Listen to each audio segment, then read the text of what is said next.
María Esther Castanedo García, que va a exponer el tema de las costas, su tasación y cobro.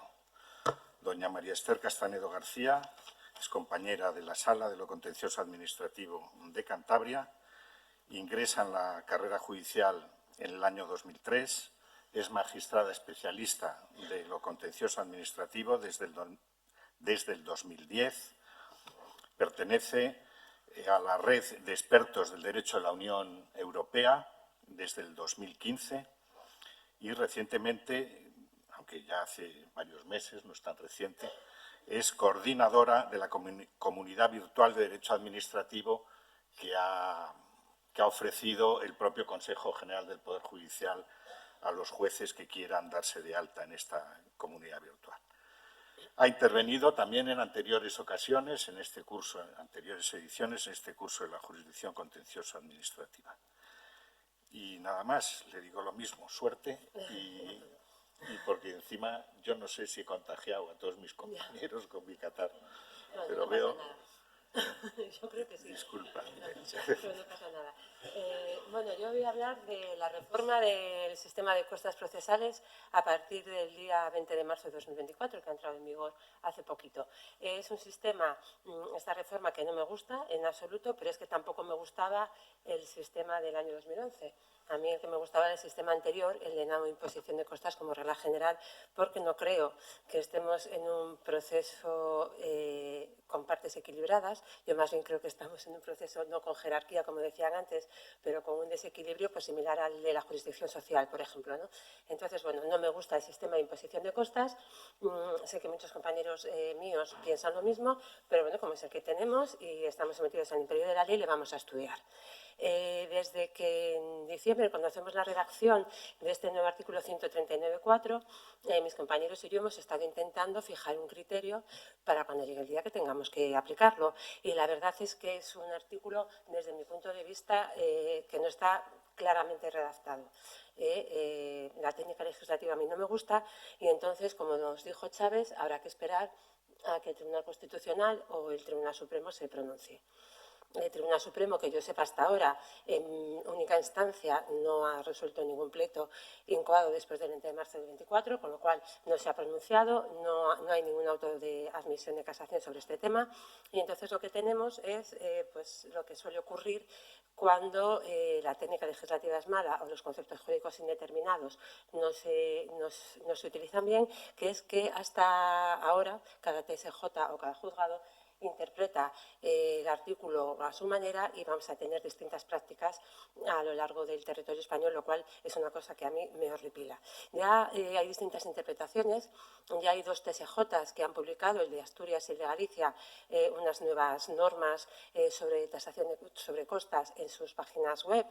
Luego voy a hacer referencia a los mismos. Pero bueno, lo que yo voy a hacer va a ser intentar abordar este tema de las costas, pero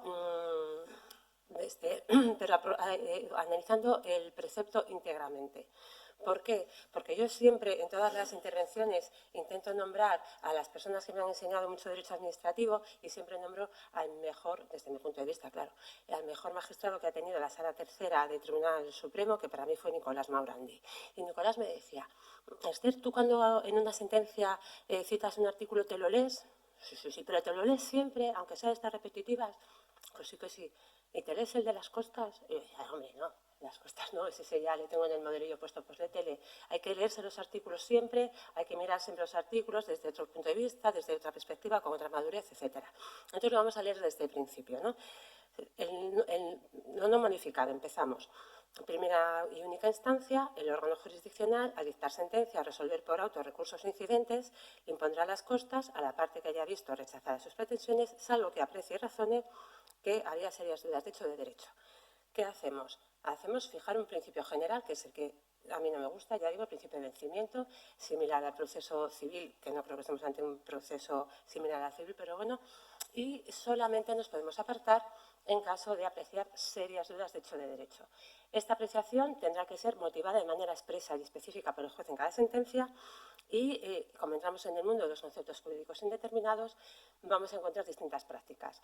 He analizado muchísimas sentencias para ver como en algunos órganos jurisdiccionales, jueces y magistrados, a veces solo analizan la posibilidad de apreciación de estas dudas cuando se lo alegan las partes expresamente.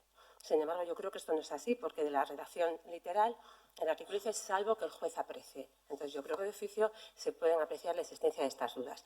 Muchos de mis compañeros, a los que no les gusta este sistema de vencimiento, siempre aprecian que hay dudas. Hombre, dudas hay porque hay dos partes contrapuestas que están defendiendo posiciones diferentes.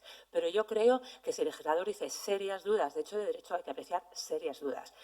Cuando nosotros motivamos la existencia o no de estas dudas en mi sala, cuando lo alegan expresamente las partes, o de oficio nosotros cuando sabemos que existen distintos pronunciamientos de TSJ, salvo cuando sabemos que hay un auto de admisión de casación sobre esa materia y no se ha pronunciado todavía el Tribunal Supremo. Y mi opinión personal sería, si yo fuese un juez unipersonal, mi opinión personal sería que siempre se impondrían las costas a la Administración cuando ha resuelto presuntamente. Sin embargo, no lo puede hacer porque el Tribunal Supremo dice que no. Hay una sentencia de 8 de noviembre de 2022 que dice que la ausencia de resolución expresa no excluye el criterio de vencimiento, que es la regla general y primaria para la imposición de costas. Ello sin perjuicio de que el tribunal que dicte la resolución que ponga fin al proceso y a sus incidentes pueda estimar y razonar que esa ausencia de resolución expresa ha generado serias dudas de hecho o de derecho. Hombre, me dice que no, pero en el fondo me dice que sí, porque si la Administración no me ha contestado, no voy a tener yo serias dudas de hecho o de derecho, que acudo al procedimiento con mi abogado que no sabe ni qué decir si no sabe por qué me han denegado la subvención, no llegó a la renta, no he aportado bien el documento. Bueno, en todo caso, hay que ser muy cuidadosos. Y aquí quiero recordar lo que decía antes Diego Gómez, hay que ser muy cuidadosos porque, analizando este artículo 139, que no tiene mucha enjundia porque siempre lo utilizamos así como mecánicamente, estamos entrando en un terreno muy delicado que es el del derecho judicial a la tutela judicial efectiva en su vertiente de acceso a la justicia como elemento esencial del contenido de la tutela judicial. Entonces, hay que tener en cuenta que la interpretación de este artículo es muy importante. Sigue el apartado primero diciendo que en supuestos de estimación o desestimación parcial cada uno paga las costas por la mitad, comunes y las costas a su instancia, las comunes por la mitad, salvo en caso de mala fe o temeridad. Nuevo concepto jurídico indeterminado. Cada juez, cada territorio resuelve de una manera y además también es distinto el criterio de si se puede apreciar de oficio o no o te lo tienen que alegar esta mala fe o temeridad. Luego ya viene el apartado segundo y empezamos con que el legislador, que yo siempre me meto con él porque es que en este caso es para meterlo, no sé muy bien lo que me dice. En los recursos se impondrán las costas al recurrente si se desestima totalmente el recurso, salvo que el órgano jurisdiccional, razonándolo, aprecie concurrencia que justifiquen o no su imposición. En los recursos, en plural, digo, jolín, pues esto se tiene que referir a la apelación exclusivamente, creo yo, ¿no? Porque primera, única instancia, lo hemos visto en el apartado anterior, después viene la casación, que tiene sus costas diferentes, pues me queda la apelación, no me queda más. Pero lo dice en plural, entonces a mí me cabe la idea de pensar, pues tiene que haber otro. Autos interlocutorios, por ejemplo, en materia de prueba, porque te hayan alegado el artículo 85, ¿no? Porque no se ha podido practicar una prueba en la instancia o se ha denegado indebidamente, bueno, no lo sé. En todo caso, si los recursos o incidentes durante el procedimiento en primera instancia se sometían al 139.1, parece que a lo mejor estos incidentes en segunda instancia se sometan a este 2. No lo sé, porque la verdad yo nunca lo he aplicado, siempre he pensado que era exclusivamente para la apelación y punto, pero como lo dice en plural, bueno. Luego viene la casación, las costas en la casación, que ni lo leo porque como no lo aplico nunca, pues no me lo he estudiado. Y luego viene lo nuevo, el apartado cuarto. Pues en este apartado cuarto se especifica ya no quién debe pagar, porque ya hemos visto quién debe pagar, a quién se le van a poner las costas, sino la fijación de la cuantía. Pero hay que distinguir dos figuras, la limitación de la cuantía y la fijación de la cuantía. Por un lado, existe el concepto de limitación, que supondrá pues la fijación de baremos, de criterios gubernativos, juntas de jueces, como hicieron los jueces de primera instancia aquí en Santander, y otra cosa es la cuantificación. Y aquí voy a aprovechar para incidir, porque en mi sala últimamente se dan muchísimos incidentes en los que se pide la limitación, que apliquemos una limitación por primera vez en la fase de tasación de costas. Y esto no se puede hacer. La limitación de costas para los jueces que lo hagan, porque quieren, porque les apetece, porque interpretan así en la ley o porque tienen acuerdos gubernativos, se tiene que hacer en la sentencia. Si la sentencia no ha limitado las costas, la tasación de las costas no se puede, en tasación no se puede hacer esta limitación. En tasación se podrá alegar que son excesivas, que son indebidas, etcétera, pero no se puede acudir al límite de la limitación para que lo haga el LAG o en vía de recurso de revisión para que lo haga la sala o el juez. Y así lo ha dicho el Tribunal Constitucional en sentencia 108 de 2013. Bueno, aclarado esto, que nosotros tenemos últimamente muchos incidentes de este tipo, vamos al precepto que se ha modificado. Primero, que dice, en primera única instancia, la parte condenada en costas estará obligada a pagar una cantidad total, este total luego hay que interpretarlo, que no exceda de la tercera parte de la cuantía del proceso por cada uno de los favorecidos por esa condena. Esto también tiene telita.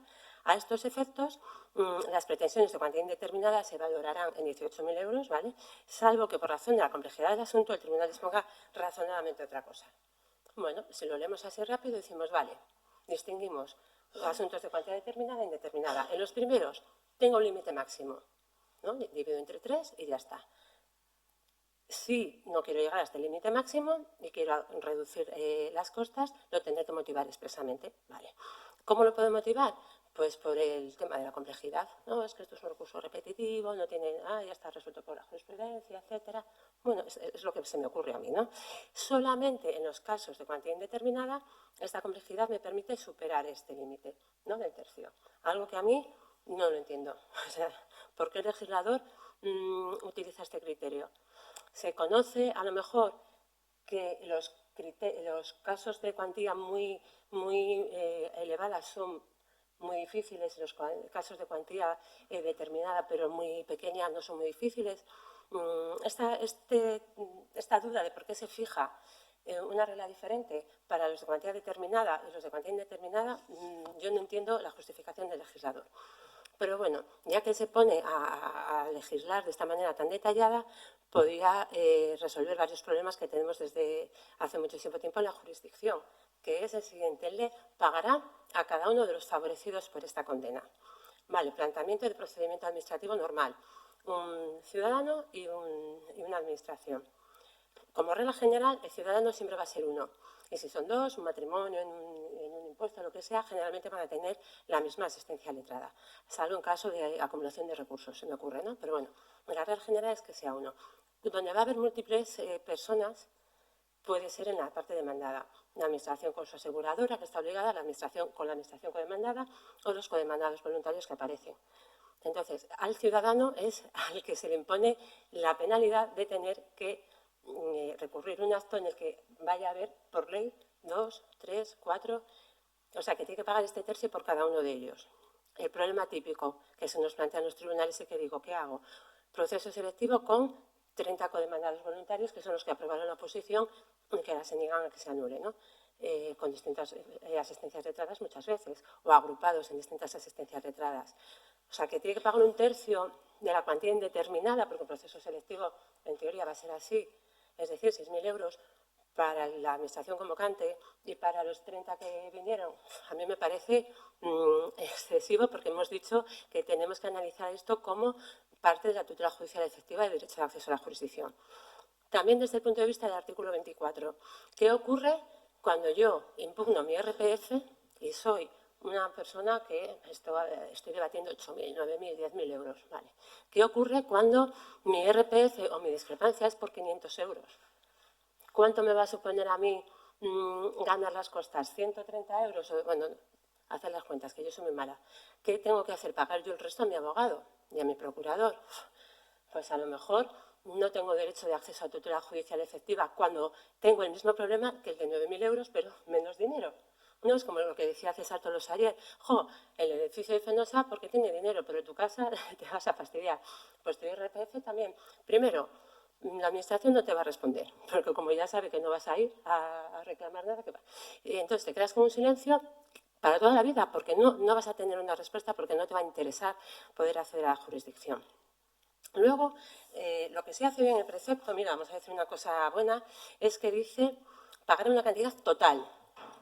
Y es que cuando empezaron hace 10, 12 años muchas salas y muchos juzgados a limitar, a establecer un baremo, ¿no?, de límite de cuantías, que los abogados lo agradecen mucho porque da, bueno, pues una confianza y una seguridad al cliente, no se establecía que era por todos los conceptos exigibles. Ellos ya lo pusieron por todos los conceptos exigibles. Entonces, no hay debate de si es para abogado, para procurador, es por todos los conceptos legales exigibles, y yo creo que esto sí que queda bien claro en esta nueva redacción. Y entonces, con esta nueva redacción, desde mi punto de vista, ¿qué es lo que tengo que hacer yo en el fallo de la sentencia? Pues tengo que hacer dos cosas. Antes solamente hacía una. Antes decía, y bueno, pues aplicación de 189, al haberse estimado la demanda, las costas para este. Al haberse desestimado, las costas para el otro.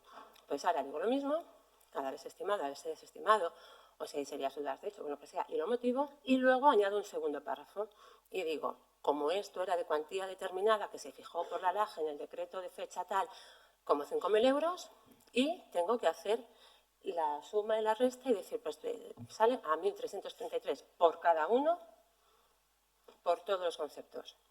¿Por qué lo tengo que hacer así?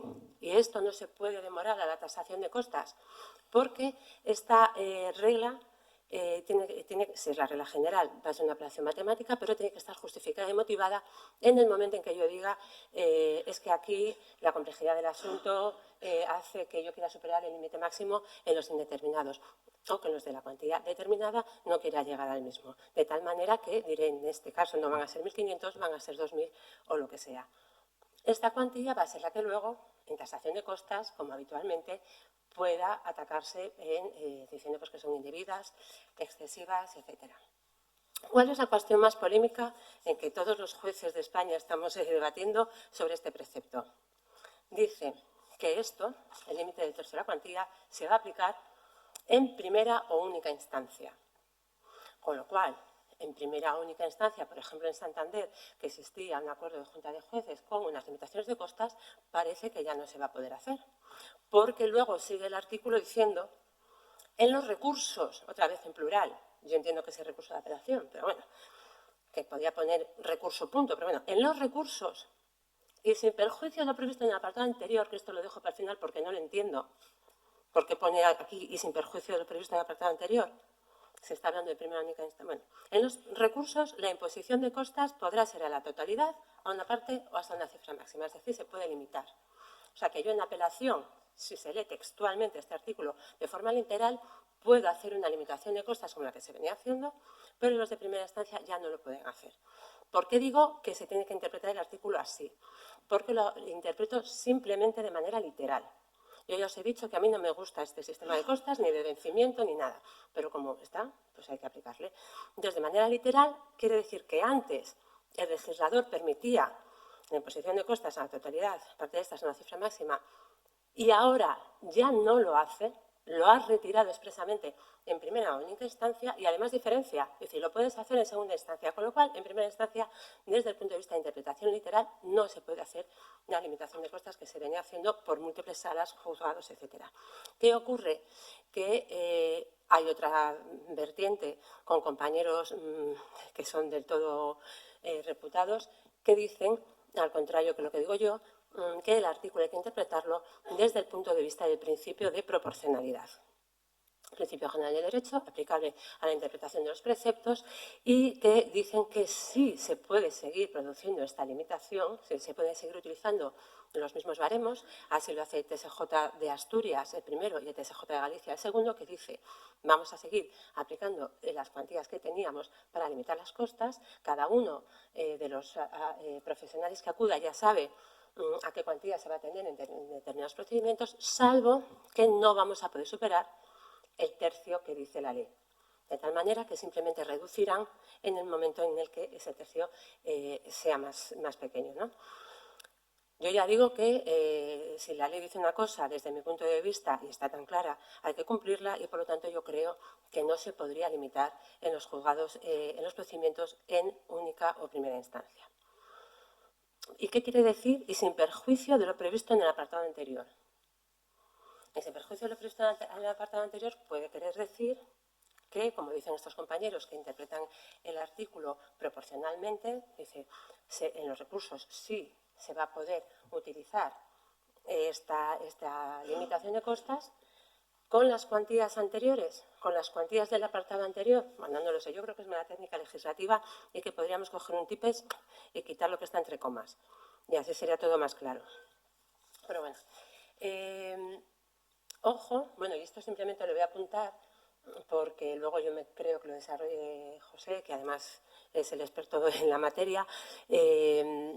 Ojo, porque de esta manera quedan un poco relegados los criterios orientadores de costas que tenían los colegios profesionales y que ya el Tribunal Supremo dijo, bueno, hay que tener cuidado con la vigencia de estas normas como criterios orientadores porque, por razones de defensa de la competencia, bueno, pues no se pueden establecer, de tal manera que nosotros, por ejemplo, en la sala sí que seguimos acudiendo a estos criterios orientadores cuando se produce algún incidente en tasación de costas, pero no para referirnos a ellos como motivación del autorresolutorio y utilizamos otros criterios que son los utilizados en todos los sitios como complejidad del asunto, voluminosidad, etcétera.